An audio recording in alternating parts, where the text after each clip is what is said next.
Welcome back to another episode of the IndieFilm Insider podcast. My name is Owen, DP and producer, here with Jake Rossbell, a writer and director. And today we're talking amongst ourselves. Yes, another solo episode. And one more solo episode before Jake fucks off to Europe or wherever he's going. Scotland and Ireland. Scotland, yeah. Yes. Ireland, Scotland. Are you going to Wales? No, we're not. The Just disrespect. Scotland and Ireland. But yeah, we're going to be doing some filmmaking hot takes. So this will be a controversial episode, probably reach millions of people. Yeah, absolutely. Ideally. Yeah. As you can tell from the title, we're doing some filmmaking hot takes, not film hot takes. That actually might be a different episode. It might. Yeah, we're not going to really talk. We might talk on like directors, and we might talk on some specific examples of what we're talking about. But in terms of actually making claims about movies directly, you're not going to see too much of that. Yeah. And then a rule I want to implement for this is because we have some hot takes, it is very easily to fence sit on these specifically. So when the other person presents their take, we can't say like, yeah, I agree with this, but in certain cases, blah, blah, blah, blah, blah. No, you have to plainly state, I agree or I disagree. We're not going to be like, yeah, I agree in some cases, because that's fucking lame. And you can probably apply that for all of these. Yeah, we're not gonna be a bitch this episode. We're gonna only in all of our other episodes. Yeah, and hopefully exactly. We're not gonna be betas anymore. Hopefully we disagree on some stuff too. Yeah, fingers crossed. Because I think that's gonna be more compelling if we.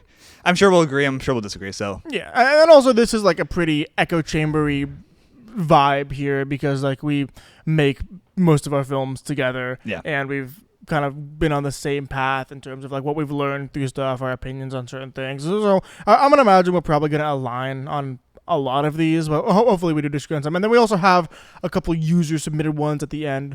We asked a couple of our friends what they think about some of these, or if they have any hot takes. We asked the people following on Instagram, so do that if you haven't yet, at IndieFilm Insider, shameless plug. And we also have some from a special individual whose last name rhymes with Schmolin. Yes. Anyways, and I know we talked about these yesterday, but I also reworded a couple of them just to be a little more polarizing. Just because I think that makes for a better conversation. Yeah. All right, so you want to start off? Yeah. So I guess my first hot take is that being original is overrated. What do you mean by that? So I think that a lot of people, when they are creating their film, they want to be as unique as possible in every respect. So they're going to be, or every aspect rather, they're going to try to make characters more like wacky. They're going to make scenes more memorable when the scene doesn't really call for it a lot of the time. They're going to try to go over, they're basically going to try to overstep their bounds on every possible way just to make it more unique. And I think that when you look at the best shows, when you look at the best movies, they're all sort of just retellings of stories that have already been told.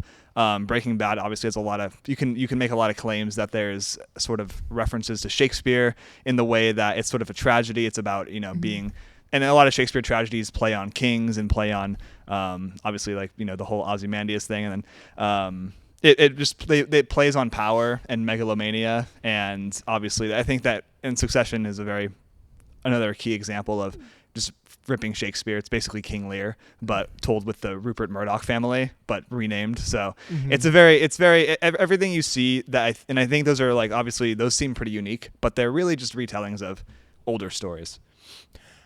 I'm going to say I disagree with you. I don't think originality is overrated, but I do think that it is something to strive for. I think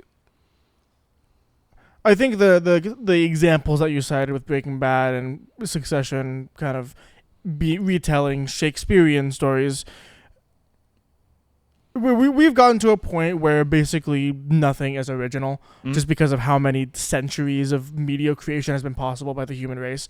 And I think being original is pretty much, I'm going to say, impossible. But I don't think it's overrated. I think you should try as hard as you can to try to tell something new.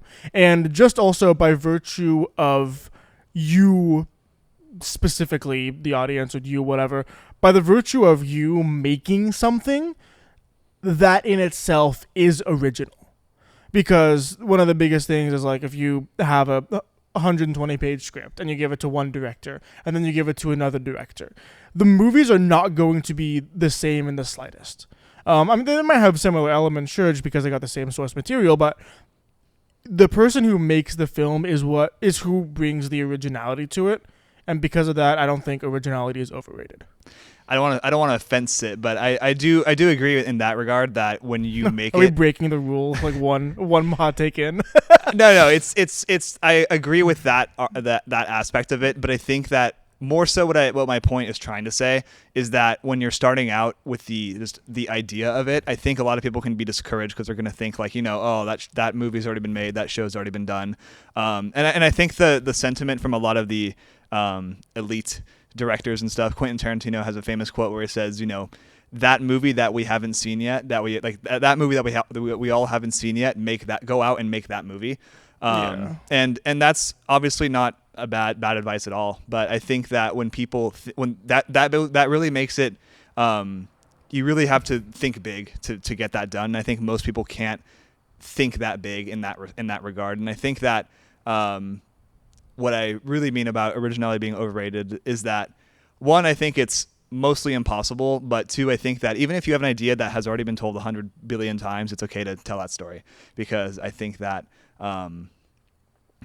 if just, yeah, exactly, by you doing it, it's going to be in your own way, but still it's not going to be like, totally original. Yeah. I guess I don't think originality is overrated, but I also don't think, okay, no, I don't want to fence it, but I'm going to say I don't think originality is overrated, but I think originality there doesn't have to be as much of an emphasis on it, and originality is easier to pull off than a lot of people think. And before I get flamed, I'm not referring to like remakes and stupid ass fucking live action CGI Lion King adaptations. Yeah. That doesn't apply to that. I mostly just mean things that are original scripts when you have your own idea. Yeah. Not existing IPs. Cool. What is your hot take? My first hot take regarding indie films: cinematography is more important than story. And I have another elaboration. If the viewer didn't enjoy a film because of the writing or acting, they often won't necessarily know why. But if they didn't enjoy it because of a lack of good cinematography, they'll immediately know why. It's an immediate, tangible quality that tells a viewer, my movie is legit, you won't want to miss it. And as a little case study here, I have seen so many films, partially because I think cinematography is an easier thing to, I guess, learn. So it's easier to have a path on learning cinematography than it is on learning storytelling. Like, learning cinematography is relatively easier because you can see a visible improvement throughout all of your projects. Learning storytelling, you can't necessarily do that. Because it might hit different with different people, whatever. I have seen so many films that have this good cinematography and this professional looking image, but the story is lackluster. But it does super well either on the festival circuit or on YouTube, drawing more attention than films who have a soul, who have a really good story to tell, but have lackluster cinematography.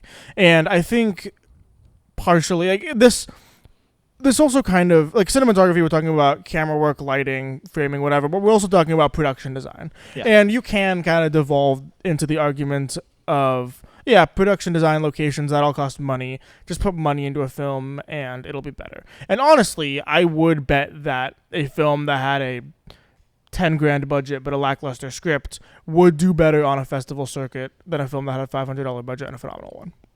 Yeah, I'm going to agree with that, because I think the first thing you think of when you think of a book is not, you think of like paper, you think of the book, you think of maybe like words, you think of stuff like that. When you think of a movie, the first thing you think of is the image. You think of the colors, you think of the composition. And I think that cinema is definitely defined as is obviously a visual medium. And I think that is a defining characteristic. And I think if you have lackluster visuals, which coincides with cinematography, then I think that, yeah, it's going to just overall be a lot worse. Even if And I've seen plenty of films, basically fake it till they make it. They have shit stories, they have shit acting, but they look good. And a lot of people are drawn to that because it's very, and also in terms of obviously, like not to say clickbait, but in terms of getting success online, a lot of people don't really know film that well and know like what to look for. But exactly what you said, they know that when the image looks good, they know it looks good. Yeah. Yeah. So I think that was. I don't disagree, but Okay. I can see the reasons why someone might disagree with that. Yeah, this fucking guy. Sagan is calling me. Actually, yeah, I'm gonna flame him live. Crazy, Huh? Okay. Oh yeah, no, Ryan, you're live on the IndieFilm Insider podcast. Oh, am I actually? You are. We're in the middle of recording an episode. Okay. Oh. Do you have a filmmaking hot take you want to share? Filmmaking hot take? Okay, you know what? I got a great one. All right, let's hear it. All right. Why does the Adobe DaVinci debate matter when everything's edited on Avid? So what's the hot take there? Is that Adobe and DaVinci are both shit? Like basically almost every Hollywood movie is edited on Avid. So like, why does the DaVinci Adobe debate matter? Because, so what is your statement? I'm saying that like we all argue about DaVinci being better, Adobe being better. It's not, but why does this conversation matter? Like when everything's just edited on Avid for movies, anyways. Okay, so you're saying that the Adobe DaVinci debate is completely irrelevant. Okay. Yes. Jake, what are your thoughts on that? What are my thoughts on that? Yeah. Not every person who does video editing uses Avid, and I think that not everyone does it for filmmaking. So I guess it is a filmmaking hot take, though. So there's obviously applications, but I don't know. I think that indie filmmakers use those programs, and I think that's why it matters, is because it obviously is used. So maybe in the more elite level, the more mid-range level, it matters, but not so much for the IndieFilm Insider level. I just love that I accidentally made this a radio call. Okay, never mind. Yeah, hell yeah. Yeah, I mean, in my opinion, I think it matters because Avid has tools that are specific to professional integration. And I think if you are a solo editor, I think Avid is more or less out of the question, given that it's more expensive and has a higher barrier to entry than either Premiere or Resolve, and choosing between those two professional but less industry standard programs is a very relevant decision to a lot of people when they start out making content or editing. Okay, I see. You know what? You've changed my mind. Thank you, IndieFilm Insider podcast. Say subscribe. Please subscribe. They won't feed me otherwise. All right, let's cut him off. He's telling too much. Get out of here. All right, call me later. Yeah, we'll do. Talk to you soon. Surprise radio call in from Ryan Sagan. If you don't know who Ryan is, we've done two episodes with him. We'll link both of those in the description. He's a good friend, a great first AD. Fucking third time he's been on this podcast now. So Ryan Sagan or whatever. God damn. What were we doing? We were talking about. Were you on your next one? We were on your next one. We were just wrapping up on the cinematography discussion. Okay, yeah. So I think that would be next. My next one would be okay. All right. So this is gonna hurt a lot of people who are figuring out what film festivals are, what you should do.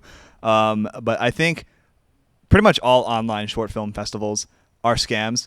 And I think a lot of film festivals that you submit to aren't necessarily scams, but they are useless or not relevant to your success. And I think that what we see a lot happening, and especially in our area, in the sort of Sacramento region, is you get people submitting to festivals to like random places like Fresno, like just random places in like Montana, Wyoming. Like really, like you're submitting your 8-minute film to these festivals, paying $20-$30, sometimes even more, just to get a little like green little check mark on Film Freeway. which is the primary way people enter these festivals. And I think that for the most part, unless it's like Sundance and you think you can get in, or it's one of the big ones, then I think it's usually a waste of money. Yeah, I will strongly agree with that. I know we're aligned on this. Pretty much everyone we know is kind of aligned on this, but I do think it is a pretty common thing. Like the laurel collection or laurel farming meme is like a very real thing among a lot of people.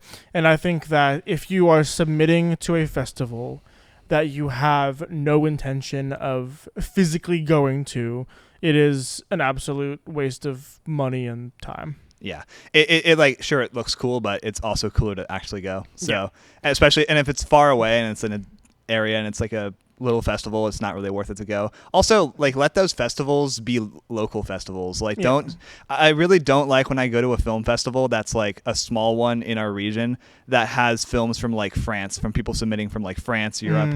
I'm not trying to sound like xenophobic, but I think that like it is xenophobic. It's just nice when you go to like the Bay, when you go to like these areas, it's nice to see local films. And I think that if we saturate other people's regions with our films, it just seems a little bit unfair to the people who are trying to get into these ones. So that's just my opinion. I think it's a hot take because maybe for people starting out, but once you do a couple films and you realize like, wait a second, I don't need to submit to 11 festivals to be successful. Yeah, and I do like, because there are a couple of areas, I don't know if festival is the correct word, but there are a couple of, I guess, organizations near us, near Sacramento, near the Bay, who one is the Great Film Club. Yeah. It's in the Bay and LA, right? Yes. There's also the Modest Film Society.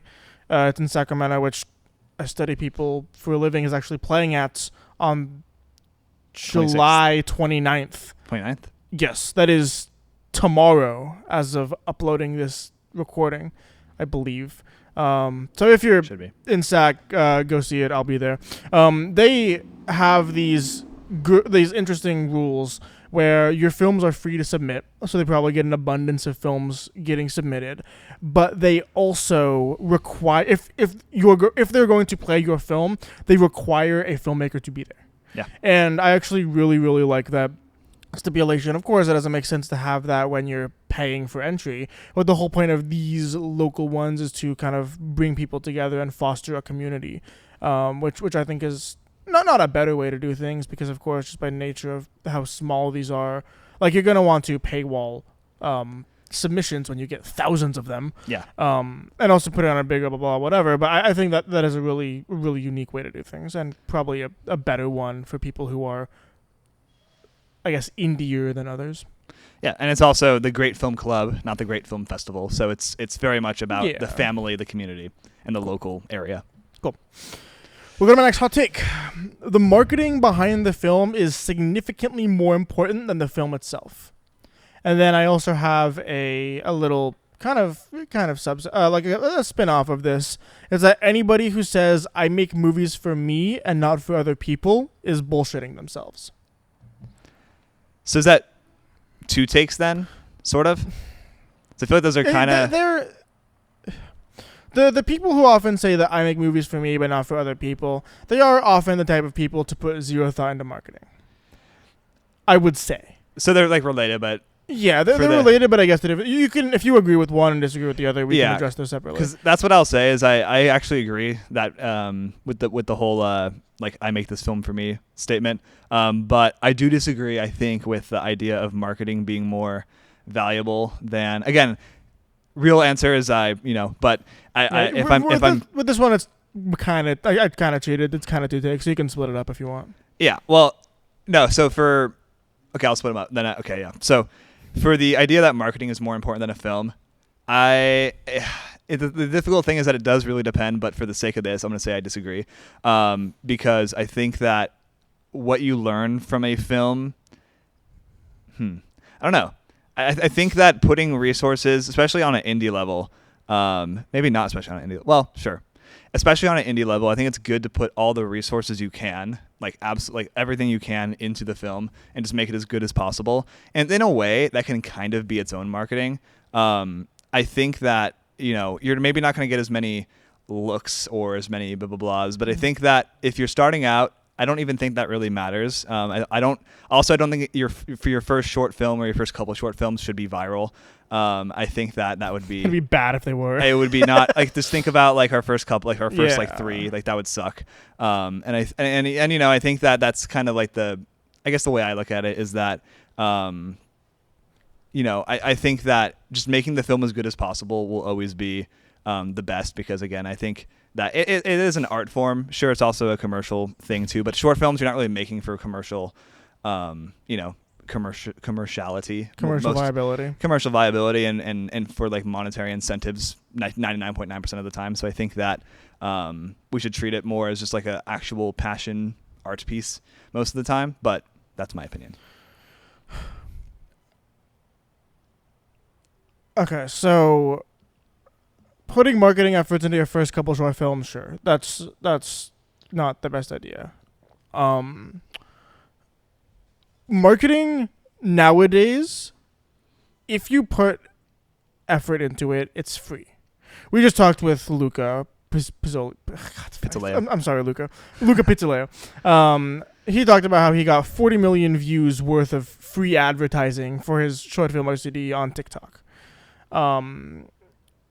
I think that is something that you have to go into pre-production with, okay, this is how I'm going to market this film in mind. Of course, he used one of the main actors, Stephen Ogg, he used his name gratuitously in the marketing promotion, and of course that's a very viable strategy. But he didn't sign Stephen Ogg just for the marketing purposes of his name. He signed him because he's a good actor, blah blah blah blah. The people, so making short films directly for commercial viability, no, that's correct. Short films will never get an ROI. I would be very surprised if there was a single short film ever that has actually gotten an ROI. However, short films are indirectly commercially viable. In the sense of you submit it to a festival and it does well, then you meet a producer or put it onto YouTube and a producer contacts you. We'll go the example I've used 10,000 times, Wesley Wang making his short film, Everything Everywhere All at Once. No, fuck. Nothing Except Everything. Right. Similar titles. Yeah. If that film wasn't as commercially viable as it was, I highly doubt Darren Aronofsky would have contacted him. And I honestly have no idea the marketing he actually did for that. I'm not sure if he did any direct marketing, but he did have like his 2 stars had a combined 2 million Instagram followers, and I'm sure that's marketing, that they did some amount of marketing for the film. Yeah. Gave it that initial algorithmic push. Yeah, something like that. So I don't honestly know where I'm going with this. Yeah, no, I understand. I mean, I think that like my counter to that would be like, how many Wesley Wangs are there? You know, there's not that many. Maybe because they haven't focused on marketing their stuff enough.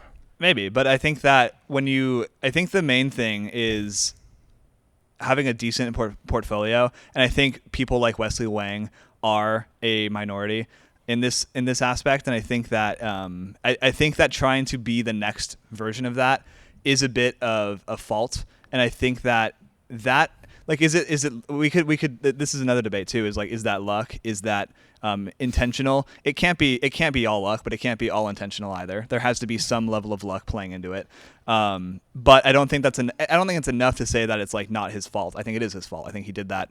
I think he had a goal. Maybe the Aronofsky aspect is where it gets luck. It just happened to be Aronofsky. It could have been someone else though, that had a similar interest in the film. But you know, so that probably is luck. But yeah, I mean, it getting successful and it getting attention was something that probably was most likely. And I'm sure if you could find a thing of him talking about it, it probably was something that he was thinking of before he even made it. And I think that when you are making these pieces of work, if someone wants to get, like, if that was the only thing he did, would someone be willing to give him that much money to make a feature adaptation? Yeah, probably not. Like, he has a portfolio and he has some decent work, and we could also talk about like the quality of the film. I haven't seen it, but I've heard some people, you know, criticize it for certain things, maybe being a little bit cliche and stuff like that. But again, like we talked about, I don't think that's necessarily a big deal a lot of the time. But yeah, I guess my counter would just be like, I do think having really solid qualities of work in your portfolio is a better selling point for yourself later down the road for when you're going to stop making shorts and start making features. Yeah, but I guess if we were talking about that commercial viability, what is the point of having a solid body of work if nobody ever sees anything you make or hears of you? Well, I think that people are still going to see it. I think people are still, and I also having a high quality film it's a very subjective thing. But I think usually usually high quality films perform better than low quality films at festivals, getting views, getting attention. And I think that if you build a reputation, even if it's small, of being this director who can consistently produce these things, I just think that naturally it will grow. And I think that it also just scales. Those things kind of scale together. So like if you put, 100% of your effort, 75% of your effort into the film and 25 into marketing, and you just keep getting more and more like higher budget shorts, I think that also just means that your marketing will scale. And I think that, eventually you'll hit the right thing. Sure.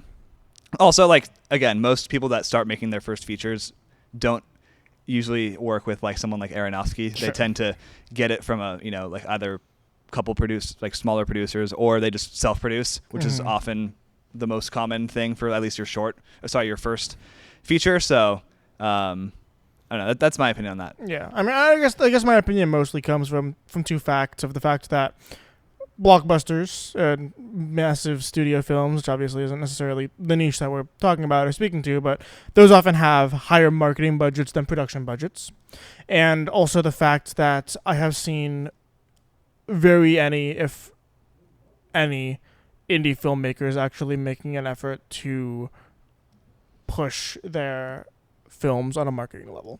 So that's kind of where that opinion comes from. And if maybe not significantly more important, maybe not even more important at all, maybe equally as important as the actual quality of the film, but I think that marketing is something that indie filmmakers do need to think about considerably more. And talking about Luca too, real quick, like, I remember when we had Luke Ring, go watch it, on our podcast, we actually did mention Luca briefly. And I think what Luke mentioned, which is actually, when you think about it, is interesting. He said, what Luca Pizzoleo does for his films, it's genius. He markets them.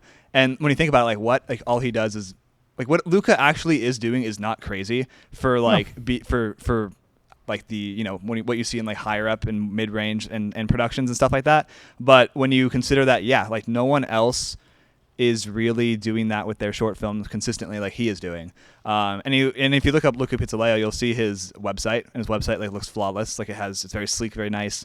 But it shows his body of work, which again, he also he makes consistently good looking films with like really easy to very easy to get into stories, because sure. He knows what he wants to make, and he has a really good vision, I think, all the way through. And obviously he does make his films commercially viable. Like everything has several thousand views on everything, and 2 million in the case of OCD. Yeah. So and just talking about the aspect of luck for a second. Like luck is simply preparation meeting opportunity. I'm sure you've heard that quote before. Luck is just being prepared for an opportunity that approaches you. And yeah, if you go crazy on your marketing campaign for your first ever short film, of course you're not prepared enough for that. But I do think filmmakers, when they get to a certain point in their careers or in their bodies of work, need to start taking marketing as seriously as making the film itself. Yeah, definitely. Alrighty, moving on to my next one. I think film looks. Here, wait. I'm gonna make this super clip for me. If you have a digital film, stop making it look like. Sorry.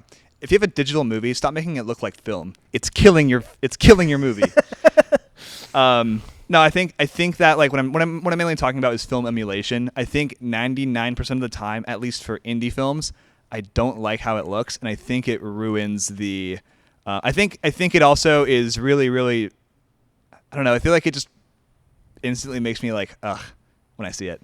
I don't like how emulated film looks. Very rarely I do.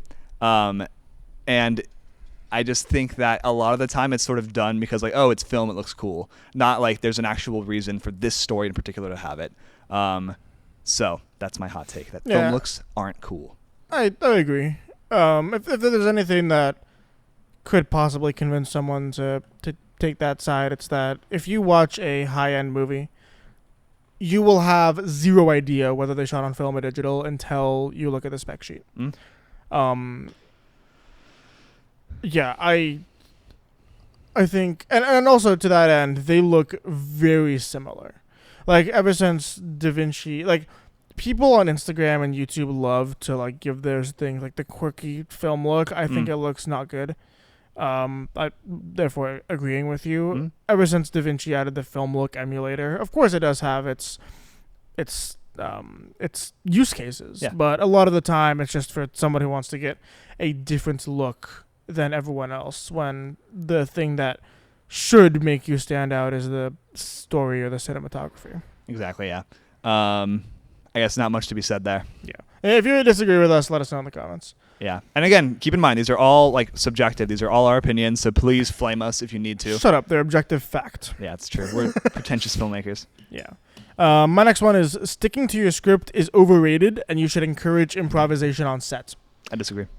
You disagree. But I want you to justify it first. Okay.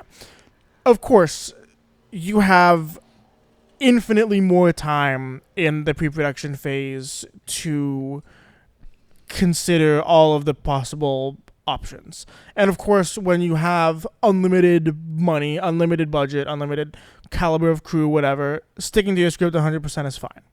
When you are working in the indie level, when you have locations you can't necessarily control and you only have them for a limited amount of time, when you show up possibly not even rehearsing with actors, possibly not getting a in-person view of the space, I think that indie filmmakers can do a lot with improvising, not necessarily the whole film or not even a whole scene, but having some improvisation in terms of blocking. As not dialogue. I'm not really talking about dialogue. I'm mostly talking about blocking and scene settings. The example I think of specifically for this is our film Old Wounds. One of the biggest flaws I think in that film is, I mean, if we're gonna name multiple, I don't have the time for that, but I think we should have taken more advantage of. So we rented an Airbnb for this, and we didn't get the chance to scout it out, obviously, because we only had it for one night. I really wish that we would have had some of these scenes that we had written take place in a different location of the house. So I wrote this one, and I had 2 scenes take place in the dining room table, 2 scenes take place in the living room, and 1 scene take place in a bedroom upstairs. I wish we in reality had 4 of them take place in the living room and 1 take place in the dining room.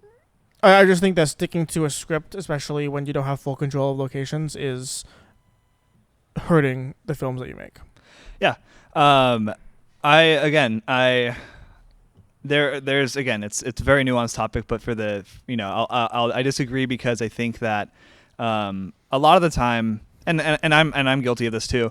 Our most recent film, I Study People for a Living, is now down to 14 minutes and 40 seconds, I think, with credits, something like that. From 19 minutes and 20 seconds without credits. So there is basically there was 5 minutes that we cut out, and even if I made the script shorter and I made it concise, and every line that we removed was cut from the script and was organized in the way it was in the final edit.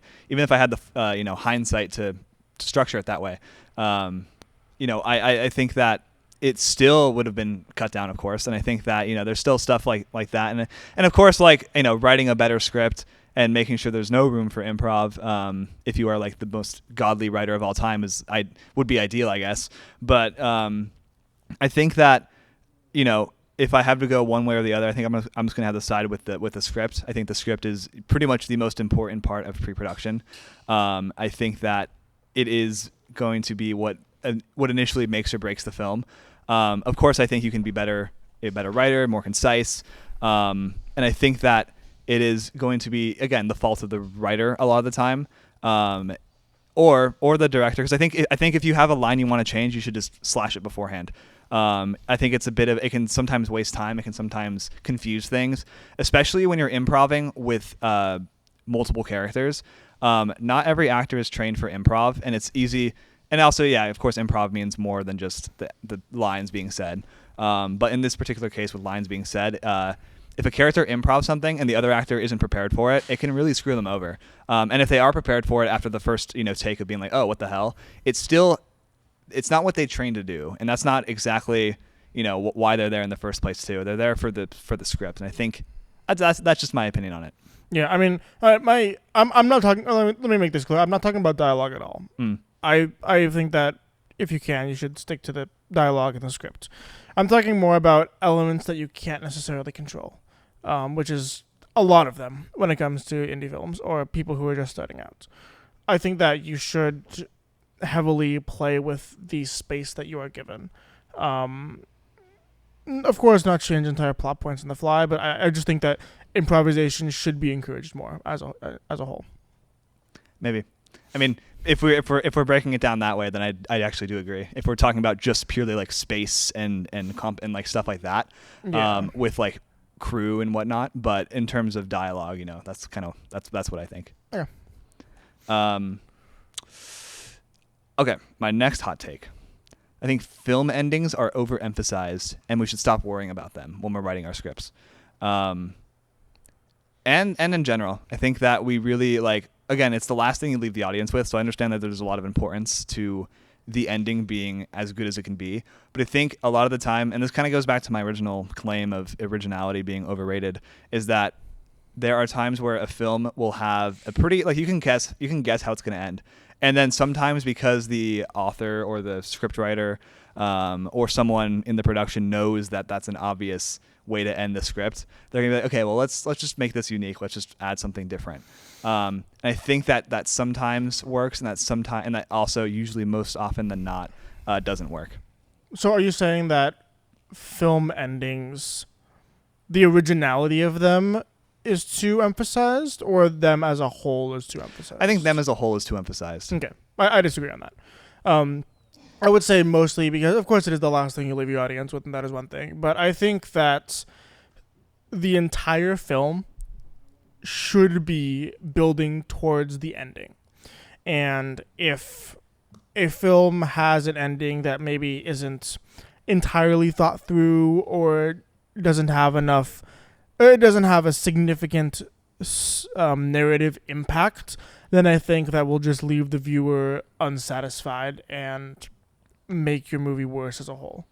I actually disagree with that too. I think the whole film and all the rising action should lead to the climax. And sometimes that can be the ending, but I think the ending is more so to wrap up things after the climax and maybe cut off some loose ends. But I think some people will really try to change some things around in the end. And I think a lot of the time too, endings don't often fit the film that they are justifying. I think the ending is basically just the reverse rising action. You're basically making things fall down. Sometimes sometimes the conclusion after the climax can actually be to, climax is here, it goes down, and then you kind of ramp things up with like a question at the end. That sometimes works, sometimes doesn't work. But I think that we focus a lot, especially writing. A lot of people they'll write a script all the way through, and then they get to the last 2 pages, maybe 3, maybe longer, or even just last page, they don't know how to actually end it because they think that the endings have to be some big spectacular thing, when really all it is just wrapping up the climax. Yeah, that's fair. Yeah, I mean, that's just my opinion, man. All right, my final hot take is, if the director feels the need to interact with the camera, they're not a hands-on director. They're a director who can't trust the crew they've selected, and because of their input on the camera and on the camera team, their film is going to suffer as a result. Does this include? So this includes an example of this would be hey, can we get the shot kind of to look like this? And the cam op is okay, sure. They move it, and the director's well, maybe here, just let me handle it. Is that what we're talking about here? Yeah. Okay. Well, well, go on to explain. Okay. So my rationale behind this is the director's primary job. Okay, so first off, obviously, we have a whole other role for getting the image to look good and designing the framing and everything, that director of photography. Haha. The director's whole job is to communicate their vision effectively with everybody on set. Basically just take the I think Tarantino has a famous clip or quote about this. Take the image you have in your head and translate that to the camera. Adjusting framing is one thing, but if the director feels any need to do more than 2 sentences, arbitrary number, a very brief statement in regards to how the camera or the lighting is set up, I think that is a massive waste of their time and energy, and they should focus on the actors' performances and and other aspects of that instead, given that there's a whole team there to deal with all the camera stuff. Man, that's kind of a hard one. That's kind of why. That's actually why I wanted you to explain it. Did it not help? Well, no, because I understand what you're saying. Yeah. I'm just trying to see what I think. Because I honestly don't know. I think I have to maybe just on a fundamental level disagree.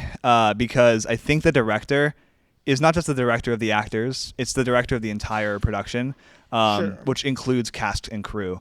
And production, like everything. Everything is under the director's purview somewhat. And I do agree that like it can be. Well, that's fence sitting. I think that if the director has something they want to communicate, sometimes it's a bit difficult or hard to explain. And there's also times too where a DP might disagree. And that is, again, it should all be sorted out before you get on the actual production. Sometimes you can't. Sometimes it's things you don't foresee. But for the most part, yeah, you should all be on the same page before you start. That's how time management works. But I think that the director, if it's not jiving with them for whatever reason, I think they kind of can. Because I mean I guess you're not disagreeing that they can, because they can. No, yeah, obviously. they can definitely have input on the choices of the DP. Yeah, of course. So I guess the question though is like if they should, in a way of like, you know, not just trusting them to handle it. And I think that it's not really a lack of trust. I think that there are sometimes just things that you realize that you can't really communicate easily with words. And sometimes I think like if it's to better the film overall in the director's head, who again is the director of everything, every department in the production, I think that yes, I think it's not necessarily a lack of trust. I think it's under their purview, and I think they should do that. Mm-hmm. But then I guess I'll give it a number. I think the director should be worrying about the camera or the camera team or the DP's choices less, about 10% or less of the time. And I think trust is a massive thing, because of course DPs and directors often work together for multiple projects at a time. Like I think Nolan's only worked with 2 DPs in his life. And I think you need to be able to trust fellow creatives, especially if the camera department is their area of expertise. And you should kind of, I'll have a whole other conversation about how a lot of directors are pretentious or whatever. But I think that, of course, it's their movie, but they should, for the most part, let the camera team do their thing and worry about all the other aspects of the movie that they have to manage.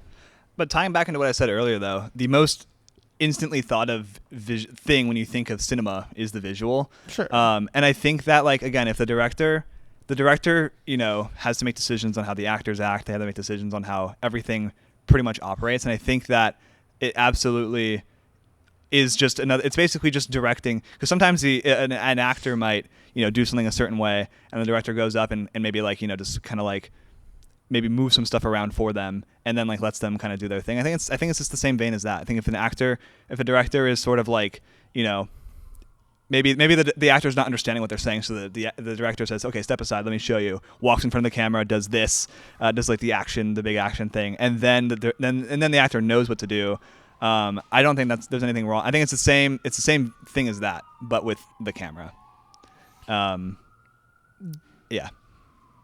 Okay. Yeah. I mean, I guess I'm talking about spending a significant amount of time worrying about the camera. Which would be my big thing, but just be like being constantly worrying. Being like kind of micromanaging of that. Is that a hot take? Like, I don't know. I mean, my thing is like I said, the director should worry, like, out of everything they have to worry about, the camera and the camera team should be on the bottom of that list. I don't know if it should be on the bottom. Look, the camera, yeah. Like the camera is the most important technical aspect, besides like some other stuff that is there. Like I would say they should probably not really be worried about like sound or like certain like other things that are like kind of similar to that. But I think camera is the most important because again, it's the conveyor of their image, and I think if they feel like it's not working out to convey what's in their head, sometimes words can't really solve those things. Sometimes you kind of have to be a little bit micromanagey, and maybe it's a lack of trust, but I don't necessarily think it's like bad. It can be, but that might be a bit fence-sitting. No, it's never bad for it's never bad for a director to manage his films. All right. I mean, that's just like what comes to mind when I think of that. Because like again, we're being forced to be. Yeah. The real answer is different, obviously, for pretty much all these. Fair enough. For content. Yeah. I have one more quick one, just that I wrote. I think director styles can often be detrimental to the, I guess, film. If you look at Wes Anderson, he does these basically the same. He's done the same movie like a billion times, and it obviously works to make his style known. But I think it's putting the director in front of the film as opposed to the director. A conductor, for example, there are conductors that you know and conductors that you don't know for like orchestras, and I think that it's almost always better to have the conductor be behind the orchestra, unless it's for some marketing reason and if you want to like sell your ticket, like, ooh, we have John Williams composing, or conducting the London Orchestra, London Symphony, or whatever it's called. So I think there's. I can understand why stuff like this happens, but I think that a very defined director style, especially in the indie world, doesn't really make a lot of sense. Yeah, I agree with that. You mentioned Wes Anderson, right? Mm. Yeah, I think there is an aspect of like you mentioned marketing, where nowadays directors are used to market films more so than lead actors. I think that should be less so of a certain visual style and more so of a track record of their films doing well. I think that for a lot of directors, I mean, I like the fuck do I know realistically, but like their visual style is kind of their comfort zone, and I think that in order to who am I to say that Wes Anderson and Nolan need to grow as filmmakers, right? Like, who the fuck am I to say that? But in order for indie people to grow as a filmmaker, and like I said, I don't know how many of them have like styles or whatever, but if you want to grow as a filmmaker, as a person, you need to get outside of your comfort zone. Yeah. And oftentimes the director styles are just that comfort zone. That's something that I need to do specifically as a cinematographer, like as a cinematography style. We talked about this on last week's episode with Zach and Angelina, but fuck no, we didn't. God damn it. That's the other one that we haven't recorded until a few months. They'll be back in a few months. Well, yeah, they'll be back. But for the most recent film we did, I feel like I have kind of gotten comfortable, in terms of less creatively challenging shots, i.e. if I'm filming coverage, I go shot, reverse shot, insert shot, call it a day. I feel like I need to work a little bit more on adding some of that creative flair back into my cinematography, and I feel like a lot of directors have to do that as well. Yeah, I think it definitely can be just like, I know how to do it, so I'll do that over and over and over again, but you're not going to really grow as a filmmaker if you do that over and over again. But I think also, kind of going back to just, originality being overrated as my first claim, I think if you are like, you know what, this film that I'm about to do, I kind of have to do like these sort of shots for it because that's like what works for the story. But because I want to like grow as a filmmaker, maybe we should try to like change some things around. That can sometimes be good. I think sometimes be bad, obviously. So I think there's nuance to it, but I think, most often than not, it is just like them unwilling to change and I think a good director should be adaptable and not be like one fixed person. Because if you make Wes Anderson like direct like this is an extreme example, but if you're like, hey, Wes Anderson directs Schindler's List, his style would not work with that film, and it would be. And if like I'm saying, if he had that script, and if Spielberg never made that, like, that's an extreme example, but any film I think applies to that too, like Titanic and like stuff like that. Like it's like I don't think he has the adaptability from what I've seen from his films. He could actually be a really adaptable director because he also is a writer-director. So everything he does is designed to be the way that he films. Yeah.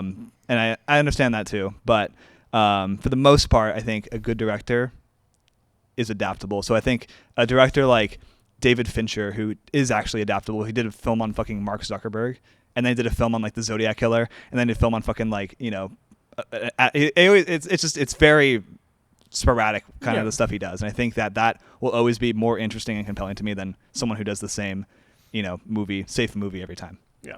Okay. All right, so now we have a couple of user submitted hot takes, but first I want to consult our best friend who is last named Schmolin, ChatGPT.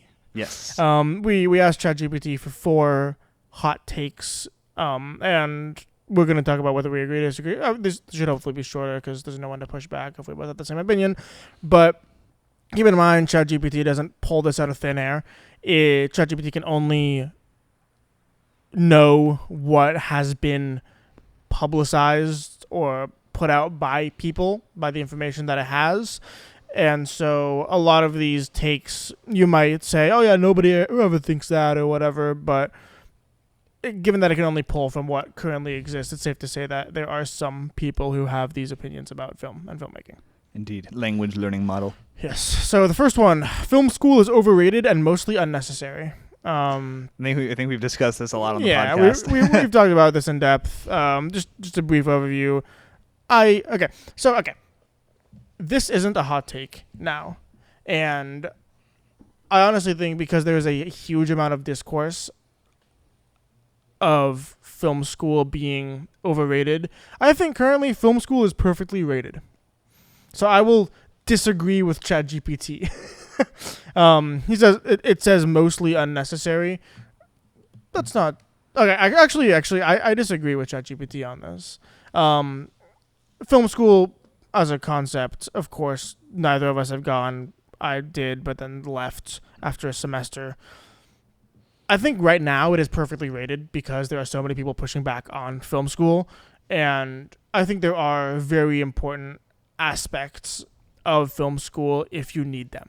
If you can't network effectively, if you don't know where to start with the technical, if you learn better in that controlled environment than doing it out on your own. As a whole, I don't think I needed film school, but I could be wrong. Some people do think they need film school, so I'm just gonna disagree with the wording of GPT on this, but I agree with the sentiment that it should not be a default path. Yeah, I agree. I think it's overrated for some and worth it for others. That's always been my stance. I mentioned it on the podcast a couple times. For me, I didn't find it to be useful, so that's why I didn't go. Cool. Next up. Okay, here we go. Indie films are just as formulaic as blockbusters, but just with different aesthetics. I 100% agree. I agree with that too. Yeah, not much to be said there, I guess. But like, yeah, I mean, I feel like it's very. There's a lot of memes about the fucking cliche of a character waking up with an alarm and smacking it and shit. Like, there's not to say that cliches is what it's talking about, but I think that there's only so much you can do with a short film. And because of that, you're going to see a lot of the same thing over and over again. Yeah. Even if we're, because this isn't just about short films, this is extending to features too. Like, indie is the very definition of independent film is if you aren't at a place where you can get a studio to buy what you're selling. Just the very definition of it. You can make the argument that blockbusters are infinitely more formulaic because they need to be way more marketable than independent films to make their money back. But as a whole, I would agree that most people who make indies have a goal to make it up to a studio film level someday. And so what they're doing is reflecting that ambition. Next up, editors are the true authors of films, not directors. What do you think about this, Mr. Director?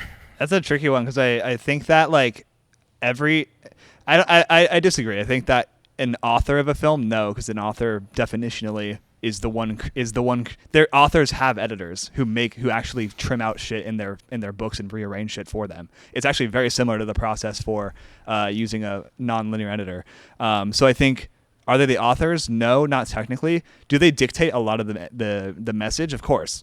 And do they change a lot of things after the fact? Of course. And I think that's good. I think it's good to have editors on set also, or someone who can at least effectively communicate to the editor. But usually it's the director who also is kind of with the editor. And if the editor makes a film completely on their own, the director's going to say, what the fuck are you doing? Like, that's not what I want. So I disagree. Yeah. I pretty much agree with everything you said. I think it was glazing Tarantino again this episode, but I think it was Tarantino who said, like, the person in true control of the movies are the people who touch it last before the audience sees it. So by that vein, the person who operates the film projector is the most important person in the film pipeline. Because I don't know, theoretically I could just take your film and cut out half of it and then just throw it on the projector and be like, wow, this was shit. But I basically agree with everything that you said regarding that. Excellent. Last one. Most film festivals are just pay-to-play ego boosts. Oh, well, yeah, like, obviously. Okay. For like what I said earlier about like the I'll also real quick, I disagree with this. I see where it's coming from. However, the upside of going to a festival is meeting people. If you're talking about virtual festivals or festivals you can't make it to, 100%, 1,000%. But there is immense value in being able to go to a local film festival with a lot of filmmakers who you have the potential of working on projects with in the future.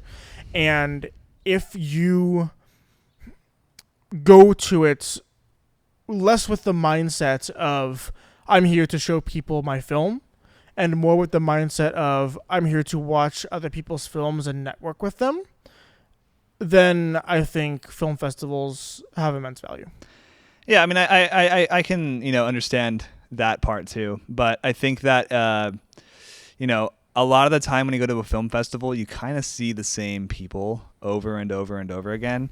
I'm not going to name this festival in particular, but I remember one of the first ones we went to, it was like, it was just like a lot of people who were either like old or didn't actually like want to pursue. They were just hobbyists. Sure. And I think at that point, if you're not really there to like actually network and expand your network and get to know more people to make bigger and better films or to work on bigger and better films, I think that you're probably just doing it for validation. And for the fun of it too. It's not bad to say it's an ego boost. Part of getting your ego boosted is also having fun. If you're going to fucking go to a roller, like a theme park, you're probably going to feel good. You're probably going to have like a bit of an ego boost. Like, oh yeah, like fuck yeah, let's go. Like, I'm so awesome. So, that's just like a part of it, and I think that like, it's not bad to say it is an ego boost, but I think, yeah, largely most film festivals, 99.9% of them are not Sundance. They're not Tribeca. They're just going to be these little festivals that you kind of go to. Martin Anaya, I am not talking about yours. Please accept I study people for a living for your consideration. So for your consideration, we need to do an ad campaign for your consideration. Yes. Yeah, I mean, there is like the diminishing returns of going to the same festival multiple times is crazy. I will agree with that, but Yeah. I think because we have worked with multiple people that we have met by just meeting them at film festivals. Yeah.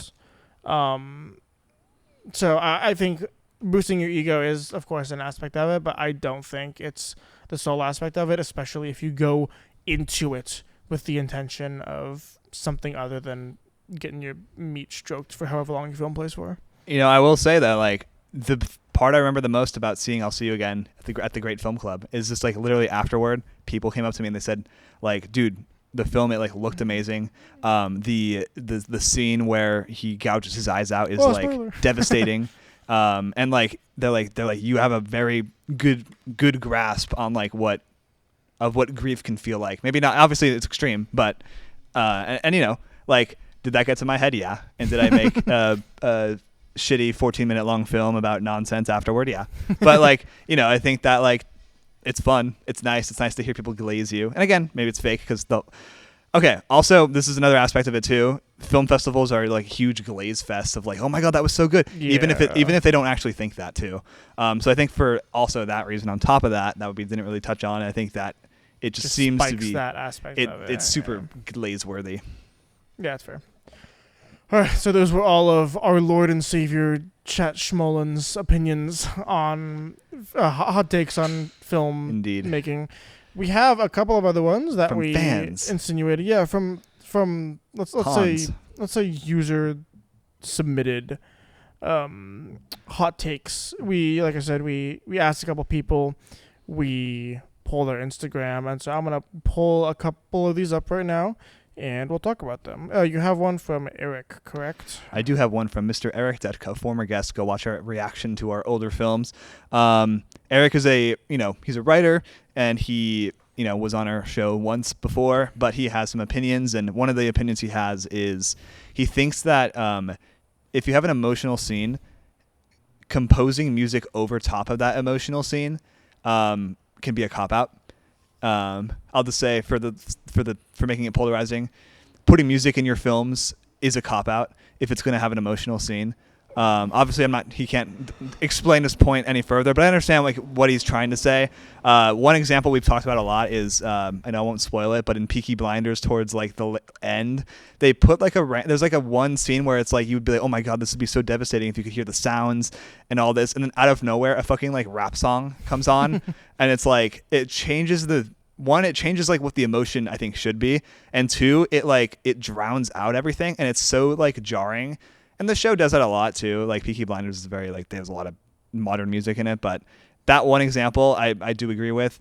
I'm going to disagree with Eric though. I think that, maybe for every scene, sure, but I don't think that's like what happens. I think a lot of the time movies can be really memorable from their score. And it can also make the emotion even more impactful. There's obviously exceptions, but exceptions aren't the rule. So, that's I'm going to disagree with him. I'll also disagree with him as a whole. Score and soundtrack is just... Score. God. Go watch it.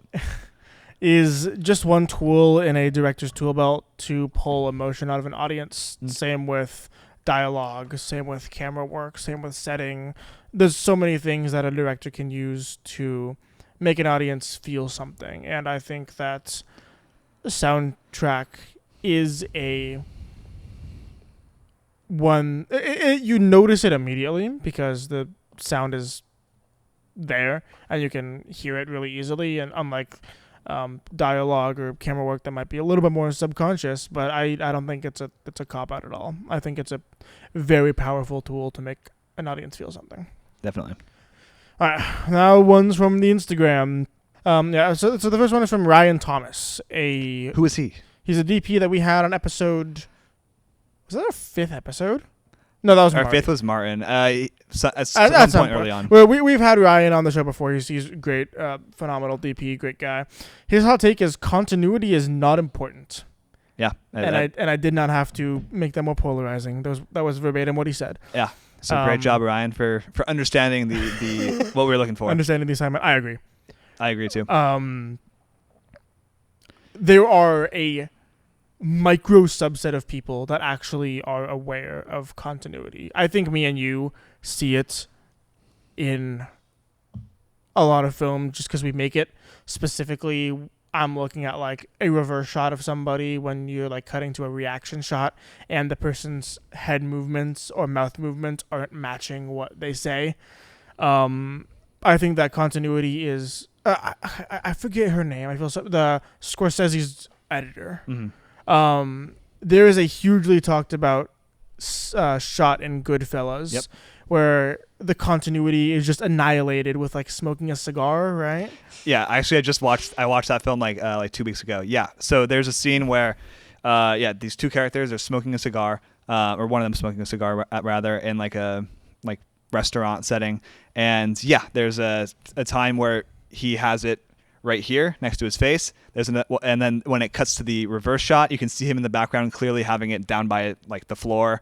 And then there's sometimes where like you can see that he like just breathed out the like, puffed out the smoke, and there's a bunch of smoke in front of his face. And then it cuts to the reverse shot and all that smoke is gone, or he's like still smoking it. So there's and she did that because obviously the performances were better for that shot, and she felt that the performances and again, the reason why it's so talked about is that no one noticed it. Yeah. When they're watching the casual, average, not going frame by frame viewer is not going to notice it because the performance is so consistent. Yeah, and continuity is one of the things as a filmmaker that you notice the small shit every single time you watch back your movies. And so I think I have an issue with this too. Is I don't necessarily want to. I guess, I don't know if fake things is the correct terminology, but like, for example, if we're doing a shot of someone inside of a car, I would rather try to get an actual driving shot than have a static shot and like manipulate the lights so that it looks like they're driving. Mm-hmm. Mostly because I know how the sausage was made in that case and it would look fake to me.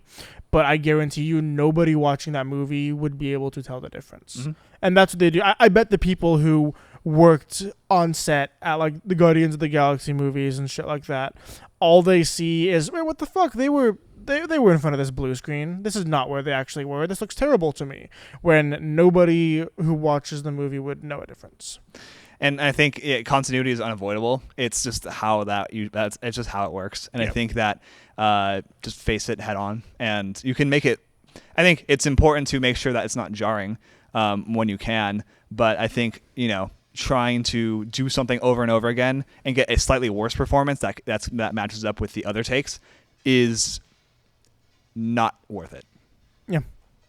Next up, we have a hot take from Ryan Leonard, aka Shaq Manrin on Instagram. He is a composer we had on episode 4. I remember this one. Oh, because Matthew Robinson was 4. Was 3. Matthew Robinson was 3. He actually put 2. I'm gonna only select one of them.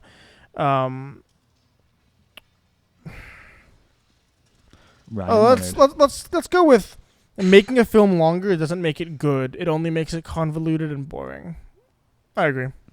I think a good majority of films also would benefit from a 20 to maybe even longer slash to it, feature-wise. If it's over like an hour 20, hour 30.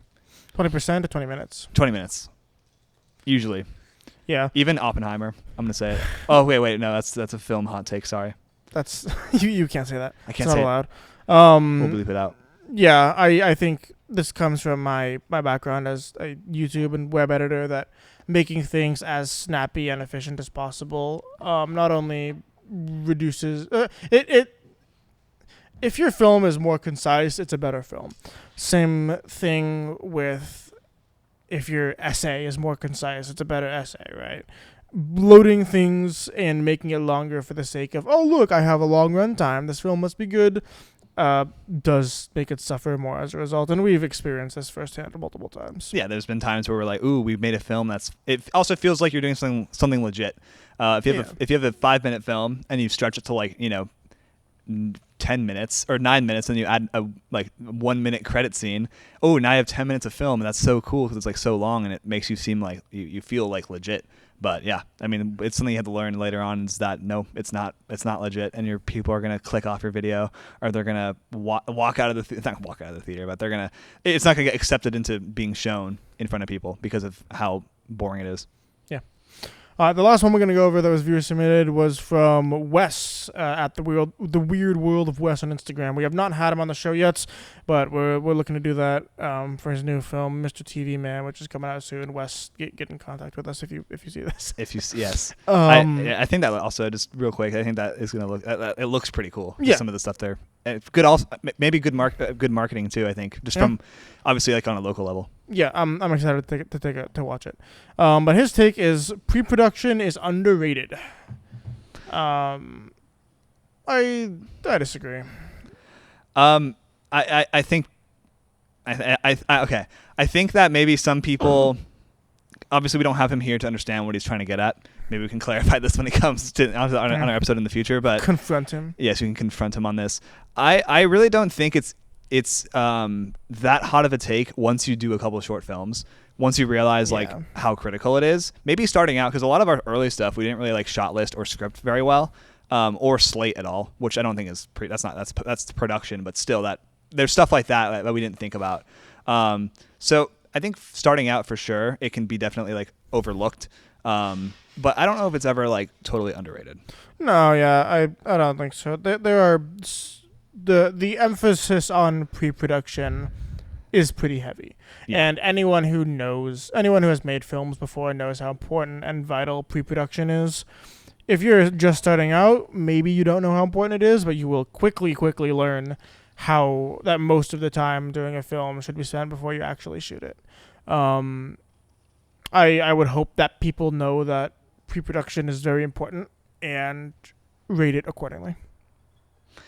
I think there's one more we had from Sam Billingsley. Oh, yes. I remember it. Okay. It's basically they were saying that they would rather work with a director or a filmmaker who maybe is a little bit less experienced or worse, but they can communicate well, than someone who is a good filmmaker who doesn't communicate at all or has really poor communication skills. I agree with that. And I agree with that too. And I guess that it can extend to actors as well. Sure. I not to name names, but we have gone. We've had to take stances and move stuff around because either crew or an actor or someone is just not being. It's not usually. Again, I understand a lot of it's an indie world we live in. We're not paying thousands of dollars to work on our projects, so. Is our stuff low priority? Let's face it. It's not the highest priority for a lot of people. But I think that absolutely, I'm not gonna. If you're not able to be as dedicated or show that you want to be as dedicated as me for the project, it's just the world we live in. Gotta and this isn't just a thing in the film world too. I would argue it's a thing everywhere, in life, in the corporate world. If you are very talented at your job, but you are a pain in the dick to work with, I would not like to work with you, and they will fire your ass for being a menace in the workplace. I think that also just this has been said too, good, specifically I'm talking about DPs because that's what I'm focused on, and that's kind of what I know the most about. Having good technical skill as a DP is one of the lowest priority things that a lot of high-end people look for. Yeah. Because everyone can make an image look good nowadays, but you just have to be a pleasure to work with, and you will get invited back on set. Yeah, and again, this is something I think that you, again, kind of how pre-production is super important. You learn this also the more you get into the film world. You're going to learn that people... They just love communication. They want to be open about everything, and that's how a lot of that stuff goes. And something for me as well, as a director, I definitely am more of a reserved person. And I think for stuff like Old Wounds and Milk, there were times where I was I would think of something and I wouldn't say it because I was like, oh, maybe that's fine. We'll figure it. Like, it's fine. I'll let that slide. That happens 0 times though. I study people. Like I every time I had something, I just said it. I'm just like, hey, like let's do this. Let's do this. Let's get going on that. And I think that's like it's just a thing that you learn. It's a thing you adapt to. Yeah. Just saying. That like, probably comes with experience too. Yeah. Again, like easily. Yeah. And also getting to do it more and more and more. Yeah, for sure. Well, some great takes there by our followers. If you haven't done that, that sounds so disingenuous. Yeah. Some great takes. Great takes. Be sure to, if you want to be in here, what the fuck, dude? It's too long, whatever, fuck it. If you want to participate in these polls and these questionnaires for the next time we do this, which I have no idea when it's going to be, at some point, follow our Instagram at IndieFilm Insider. And with that, I think that about wraps up this episode on our Filmmaking Hot Takes. If you enjoyed this, if you want to see us do more stuff like this in the future, some solo episodes, some follower participation, let us know down in the comments below and let us know what your hot takes are down there, as well as also if you agree or disagree with anything we said here. If you want to check me out, I'm at owencar.dp on Instagram. Jake, where are you? I'm at jcrossbell on Instagram. And the last episode we just did with Zach Dart and Angelina McClung has been on the screen for about 5-6 seconds or so. So if you want to listen to more IndieFilm Insider, check that one out. And if not, I hope you have a great day. Yes, thank you for watching. Love.